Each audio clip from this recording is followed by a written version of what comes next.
everybody. Welcome back to Central Valley Talk. Man, it's 5 p.m. Happy hour. Welcome. I'm Austin Reed. Thanks for joining us. It is the 10th of June, 2021. Hopefully you've had a great day. We've had a great day here at Central Valley Talk. I think we've had like 14 guests since this morning. Yesterday we had 14. So, you know, we celebrate what's good about Fresno and all of Central California. And Jeffery Robinson is my last guest tonight and today. And hey, Jeffery, welcome. Thank you for having me. Now, this is your first time on Central Valley Talk, right? Yes, it is. Well, there's always a time for something, right? Well, First for something. We've been here. Fresno Rainbow Pride has been here many years with you. We've always had Zoya, who has been our public relations person. Always come and represent for us. Well, I'm glad you're here now. So we have a lot to talk about. Number one, it is Pride Month. It is. June is LGBTQ plus Pride Month. And here is something super, super exciting. It's happening tomorrow. Yes. The Pride flag is going to be flown for the first time ever at Fresno City Hall. I want to ask you, I want to start with, how does that feel? Oh my God, it's amazing. It has been such a whirlwind of a trip the last 2 weeks of riding the roller coaster about whether the flag would fly or not. And it's just one of the most hopeful things that has ever happened. It's been a 31-year journey to get that flag risen at Fresno City Hall. Well, because when you look at the city of Fresno, you look at Central California, this is a very conservative area. We have a conservative city council. We have a pretty conservative mayor in Jeffery. But things are changing. Why do you think that is? I think society on the whole is changing, not just here in America, but all around the world.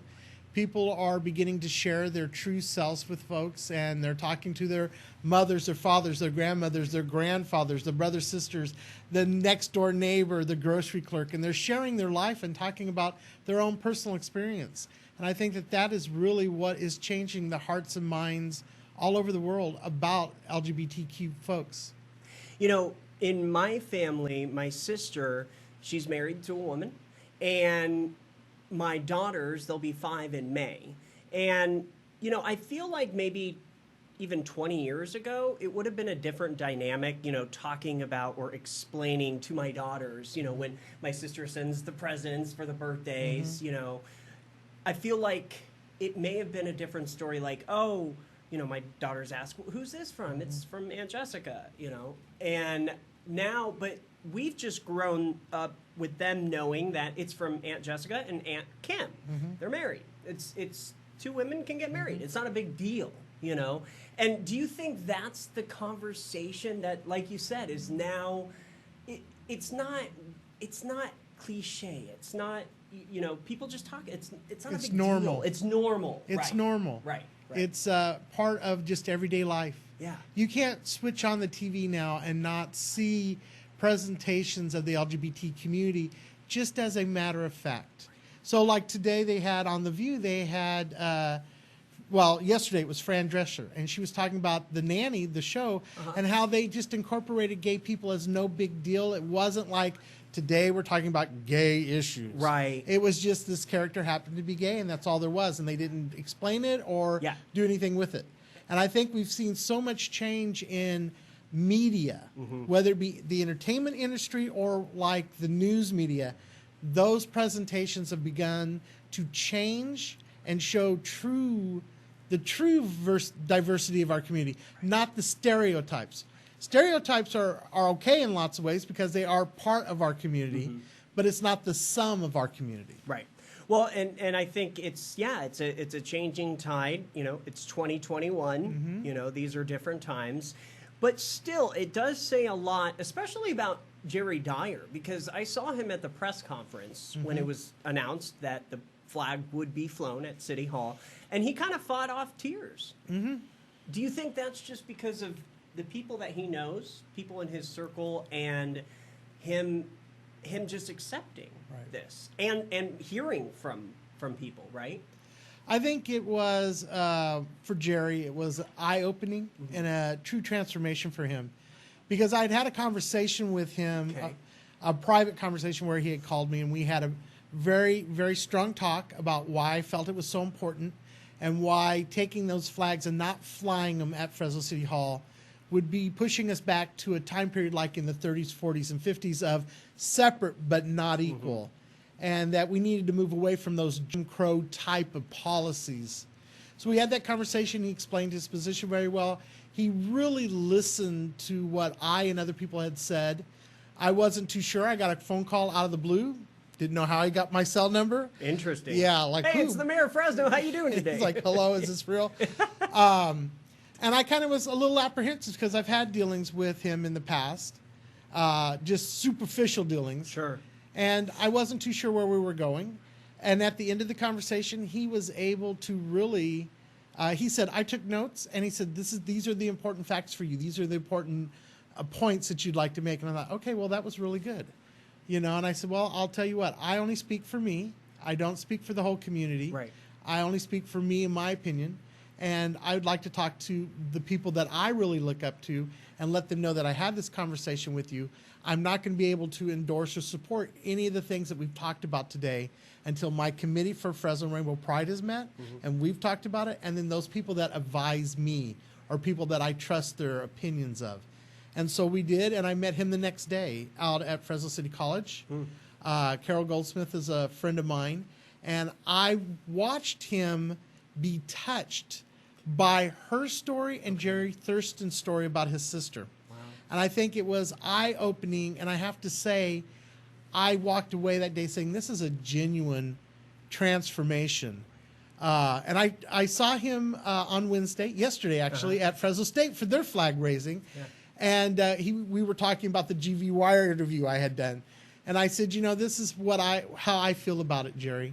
I said, you couldn't have convinced me earlier that this was true, but I swear like I was transported into that cartoon at Christmas, The Grinch, and I saw your heart literally grow 3 times larger. Right. And he laughed at me and gave me a hug. That's awesome. So I think that he's made a comment to folks that he said that God spoke to him and touched his heart, and I think that that's truly what happened. Now, playing devil's advocate, I listen and watch all the media across the area. And Jim Franklin, are you aware of him? Yes. So he said, well, if you start flying other flags, it should only be the American flag at City Hall. If Jim Franklin was with us right now, what would you say to him on that note? Well, first of all, I would say, Jim, that's not been the course of action here. Fresno has flown other flags. The Armenian flag, the flag of Mexico, the flag of Greece, and the Grizzlies flag.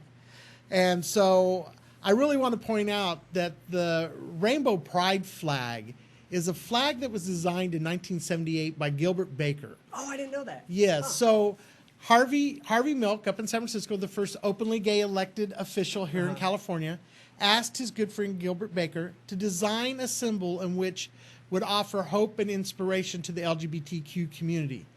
And Gilbert Baker and a couple other people hand-dyed each one of the colors in the flag at a laundromat and sewed this together. And what's really interesting is recently, after 43 years, that original flag has finally been found and has now just been returned to San Francisco. Interesting. Yeah, it's a really big story on that whole process. But the flag was designed to represent all of us within the community. Okay. So that it wasn't just for cisgender white males. It was for everyone. And each color has a different representation for what it means. Now, I'm not really that well versed on each color's stripes meaning. But that symbol the flag became a symbol of hope to rally around. The only other symbol we've ever had was a symbol that we took back from the Nazis. So, you know, during World War II, the Nazis persecuted gays and lesbians just like they did Jews and gypsies and Jehovah's Witnesses and a whole other variety of folks. And how they identified us was a pink triangle. And so we took that very negative symbol, reclaimed it, and made it a symbol of pride in lots of ways. But we wanted a different symbol that didn't have any negative meaning to it. So Gilbert Baker designed this for Harvey Milk. It has flown in San Francisco.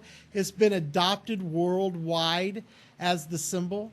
I don't know if you know why we celebrate June as LGBTQ Pride Month. No, what is the reason? Well, in 1969 in New York City at a Greenwich, boy, I can't talk now, bar called the Stonewall Inn. There were only about 4 LGBT bars in New York at that time. It was in Greenwich, right? Yeah, Greenwich Village. Thank you. There we go. It was illegal across the nation for gay people to congregate in any space. So, like, if you were at a coffee house or a bar or a restaurant, police could come in and raid it. They could arrest the patron and arrest the staff and owner. So there were laws on the books that kept us from being able to gather. The police came in to do a raid of this bar, which was typical. And usually they would come in and they would say, oh, you need to have an ID, and that ID needs to match what you look like. So if you're dressed in clothing that is not appropriate for a female or for a male, we're going to arrest you. You got to have 3 articles of clothing on that is appropriate for your sex assigned to you at birth. And so they would arrest these people, rough them up, print their picture in the paper. People would lose their jobs. Well, in June of 1969, at the height of summer, hot and sweaty, they came in and did a bar raid, and they got a little handsy with one of the drag queens and one of the drag kings. Drag kings are lesbians that impersonate males for theater purposes. Right. And they fought back. And it led to 3 days of a riot and a rebellion against police brutality and prejudice. Dang. So that's what June is all about all over the world. That was seen as the event that really solidified the LGBTQ movement. And from those riots, those 3 days of rioting, the community started to come together in New York and said, we need services for our community. So bookstores were open, newspapers were established, health centers were established, community centers, support groups, all kinds of things were started for the LGBT community from those riots. And then a year later in 1970, San Francisco, LA, Chicago, and New York marked that event with a march. They were pride marches, right? Gay liberation marches, and from those we now have gotten to the gay pride parades, right? And now Pride Month, the whole month more into the because there's too much celebration to be had just in one day, right? Exactly. So we really do. Yeah. It is for the whole month. Traditionally here in Fresno for the last 31 years, it's always been the first weekend in June. We've carved that out because LA and San Francisco have a weekend each in June. Okay. And then there's other cities that carve out that last week. Perfect. So let's see. Last weekend, let's real quick, and man, we're running out of time. This is a great history lesson, everybody. But what happened last weekend? So last weekend we had, because of COVID, we've been sitting on trying to celebrate our 30th anniversary for Pride. And that was supposed to have happened last year, and then COVID hit. And so we couldn't do any of those type of events. So we did a virtual. And then we thought we were going to be able to do it this last week. And, of course, we're still not at a point where we can bring 5,000 or more people together. Right. So what we ended up doing is we did kind of a mismatch of an in-person and a virtual. So we brought people together in a socially distant way and did a drive-through festival where organizations and our sponsors got to hand out information about their businesses and their groups and their services as each car drove by. Cars decorated themselves for a little parade. We're looking at video right now. Oh, you are? Yeah, fantastic. Yeah. Well, it was so well attended. It ended up running almost 50 minutes over our slotted time. Dang. We had so many people in line waiting to get through. Most of the organizations had ran out of brochures and stuff. Chase Flower Shop had come out and brought flowers for everyone, and they had to go back to their shop 3 different times because the crowd was such a larger event than we had expected. That is amazing. Yeah. And then this weekend, what's happening? Well, tomorrow's the big deal. Tomorrow's a big deal. Tomorrow is really what we're going to be celebrating. We have the flag raising, and if you don't know, this is happening all over the valley right now. Delano, Merced, Madera did a proclamation. Porterville, Tulare, Selma has pride flags up in their main downtown area. Wow. This is happening where Fresno City College has done something, Fresno State did something, and now we're going to be doing something at Fresno City Hall. And for the first time, our rainbow flag will be flying at City Hall. Really a beacon of hope, inclusion, tolerance, and acceptance is going to be happening, that we are truly part of the of the citizens here of Fresno. And then I know you quickly wanted to bring up the event at, it was at Island Water Park, yeah. Yeah, so, we've been trying to do some really interesting things. So towards the end of May, we went out to Island Water Park, and we had what was called a drive-in drag show and vaccine shot clinic. Oh. So Island partnered with us along with Barb's Drive-In, which does the downtown drive-in movies across from the Crest. Partnered with us with our local drag kings and drag queen performers, and we put on a show for over 200 cars. So, and those cars were packed. We had someone come in with a Winnebago stuffed full of people. They came to support. People were able to get their vaccine shots, and it was really just a beautiful night of entertainment and just being able to be out and about. Wow, so much going on. The celebrations, nonetheless, will continue across the city, and especially with tomorrow's event. I'm sure all the news stations will be covering it, but can people come out? Oh, yeah, we encourage everybody to come out. We want everyone to be there. You do not need to be LGBTQ. You can be an ally. You can be from any community in this city or the valley. Come out and support, experience some cultural difference, embrace that, and really come out and support your brothers, sisters, and neighbors. Very good. Jeffrey, thank you for joining us. FresnoRainbowPride.com. That's where you can learn more. And happy Pride Month. Thank you so much. All right. I'm Austin Reed. That does it for Central Valley Talk on this Thursday. Thank you for being with us. Have a great upcoming weekend. Don't forget about the Reed Report. That's tomorrow at 8 a.m. on My 53. And check out more footage from Central Valley Talk and the Reed Report on Roku. Just download the Austin Reed Network. We'll see you back here next week. Bye.